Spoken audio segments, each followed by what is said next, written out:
ఇవాళ అయితే అంబేద్కర్ జయంతి వేడుకలు చాలా ఘనంగానే చేశాం. హలో మా బ్రోస్, నేను మీ ప్రాణాయని. ఇక పొద్దున్నే స్నానం అయితే చేసేసి అంబేద్కర్ దగ్గరికి అయితే పోవడం అయితే జరిగింది. ఇక్కడికైతే వచ్చే వరకు అంటే మన అయితే పెద్ద మొత్తంలో చేస్తున్నారు వేడుకలు అయితే. అక్కడ నుంచి సీదైతే గ్రామ పంచాయతీకి అయితే పోయినట్టు అక్కడైతే మన సర్పంచ్ గారు అయితే అంబేద్కర్ అయితే పూజించడం అయితే జరుగుతుంది. ఎండ కొడుతుందని బయటకు వచ్చి మజా అయితే తాగేసినట్టు బండి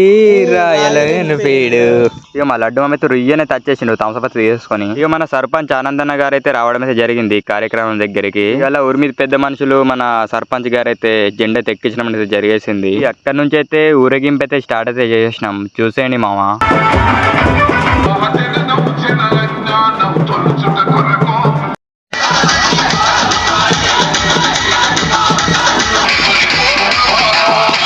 నైట్ లో అయితే పిల్లలు పెద్దలు అందరూ ఎగరడం అయితే జరిగింది మావా. చాలా సంతోషంగా ఉంది ఇలా చూడటం అనేది. ఇక లాస్ట్ లో అయితే మనం కూడా ఎగరడం అయితే జరిగింది మావా. చూసేయండి. మన అంబేద్కర్ గారి జయంతి అయితే బాగానైతే పూర్తి అయితే చేసేసినాం మావా. ఇలా జరిగింది మావా. ఉంటా, బాయ్.